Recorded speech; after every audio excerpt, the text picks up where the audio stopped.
नमस्कार, आप देख रहे हैं आरएडी न्यूज। मैं हूं योगेश चक्रवर्ती। बिहार विधानमंडल का मानसून सत्र खत्म हो गया। 5 दिनों तक चले इस मानसून सत्र में विपक्ष ने जमकर हंगामा किया। सत्ता पक्ष के लोगों ने विपक्ष पर लाश पर राजनीति करने का आरोप लगाया। वहीं सदन के आखिरी दिन विपक्ष के लोगों ने सीएम नीतीश पर तानाशाही रवैया अपनाने का आरोप लगाया।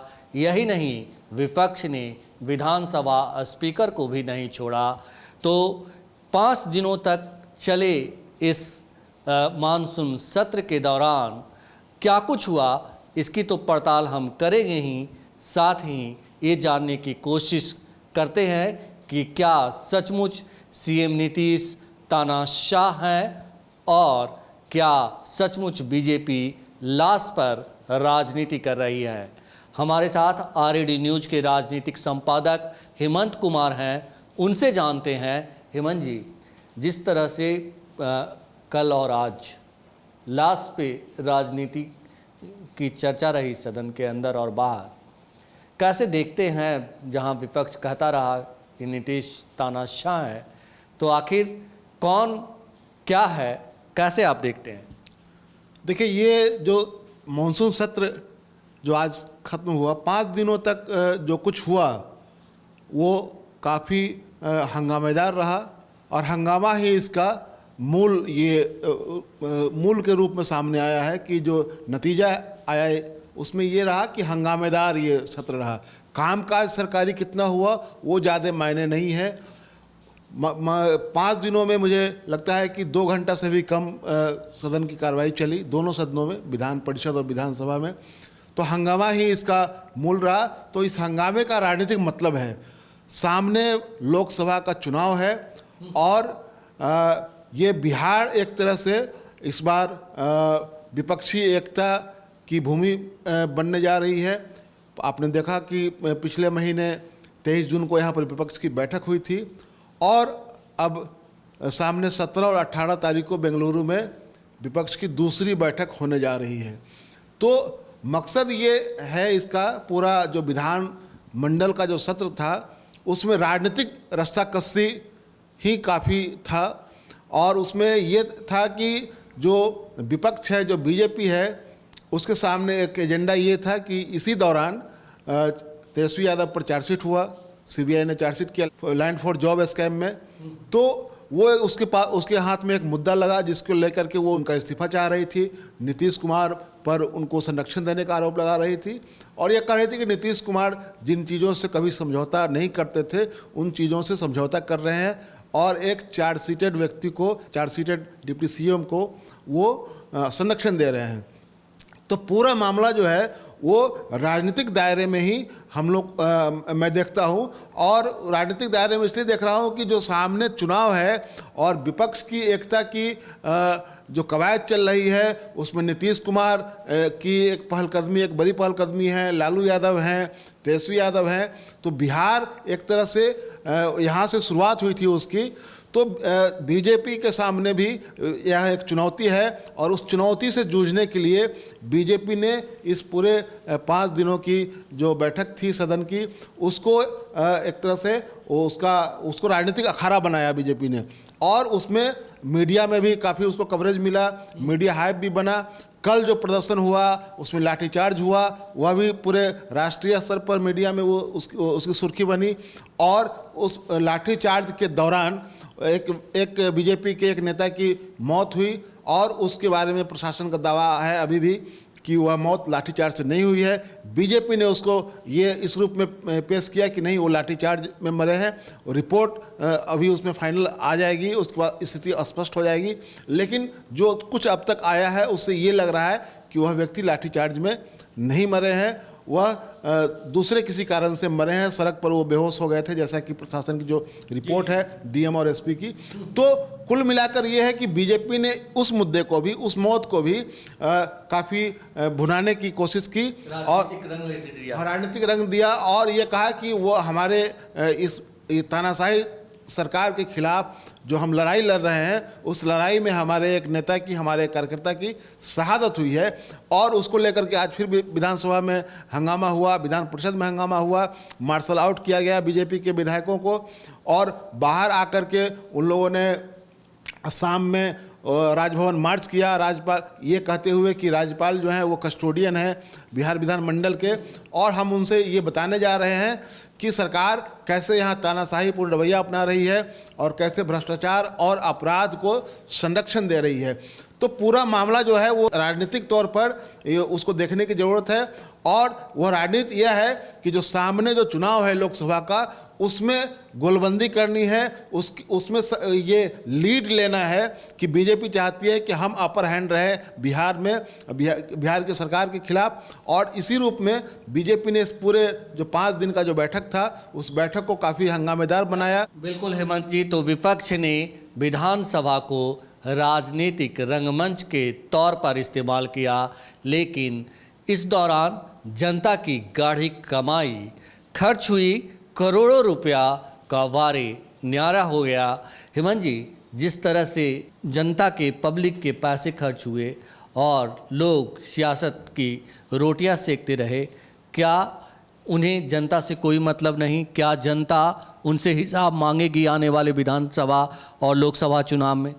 देखिए, बिहार विधानसभा में या देश के अन्य विधानसभाओं में या संसद में ये हंगामा और हिंसा कोई नई बात नहीं है। इस तरह की घटनाएं होती रही है, पहले भी हुई है, आगे भी होगी, इसकी कोई गारंटी नहीं दे सकता है कि आगे नहीं होगी।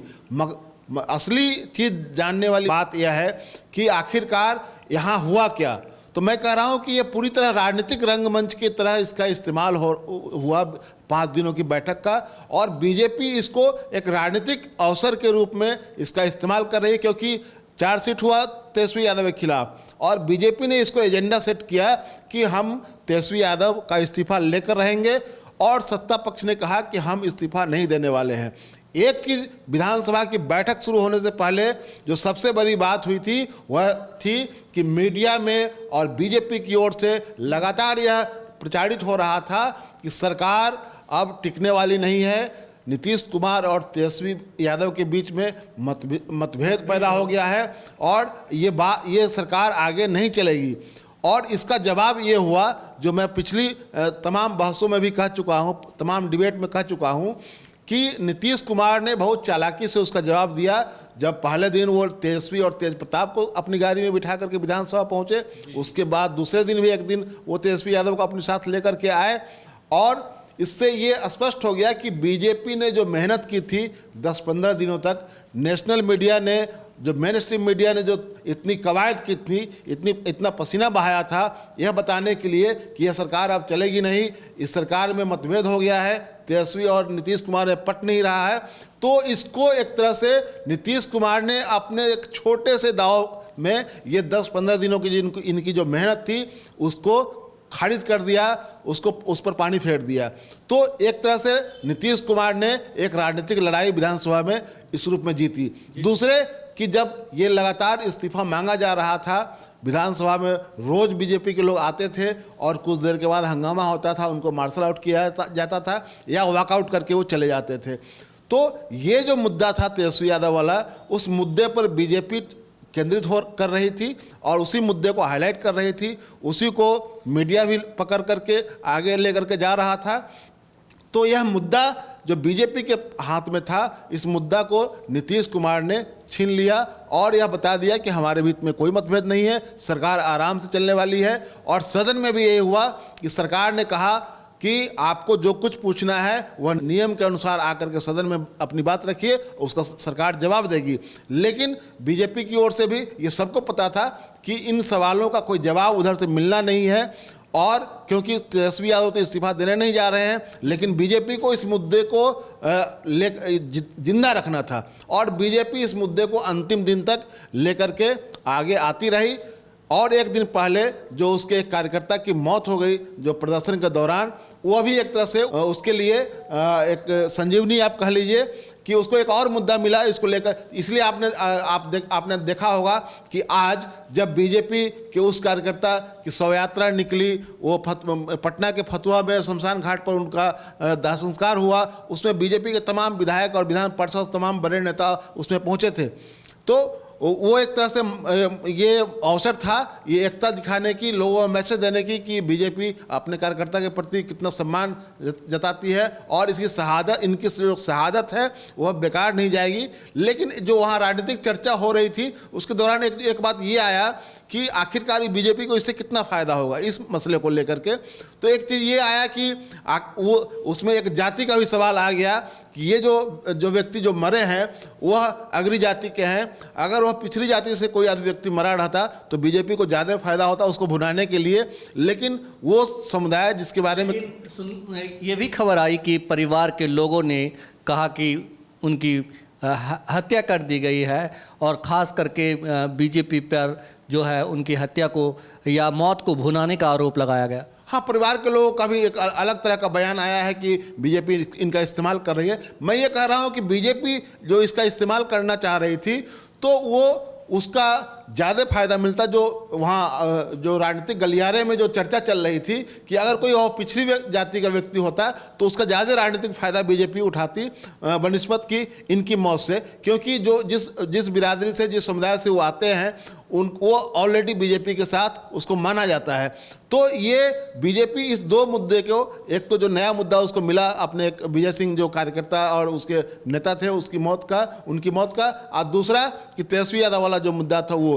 तो इसमें मैं जो बार बार जो कह रहा हूँ कि जो बीजेपी के सामने टारगेट क्या है, बीजेपी के सामने नीतीश कुमार, लालू यादव, तेजस्वी यादव और बिहार टारगेट है, क्योंकि बिहार की सत्ता से बाहर होने के बाद बीजेपी के सामने संकट ये है कि बिहार की 40 लोकसभा सीटें, जो उसमें से 39 सीटों पर विजय हासिल हुआ था एनडीए को, वो सीट कैसे, कितना सीट हमको मिलेगा। इसलिए आप देखे होंगे कि पिछले 10-11 महीने के दौरान अमित शाह 5 लखीसराय में जो उनकी सबसे अंतिम जो सभा हुई है वो 5वीं सभा थी। तो अमित शाह लगातार यहाँ केंद्रित कर रहे हैं।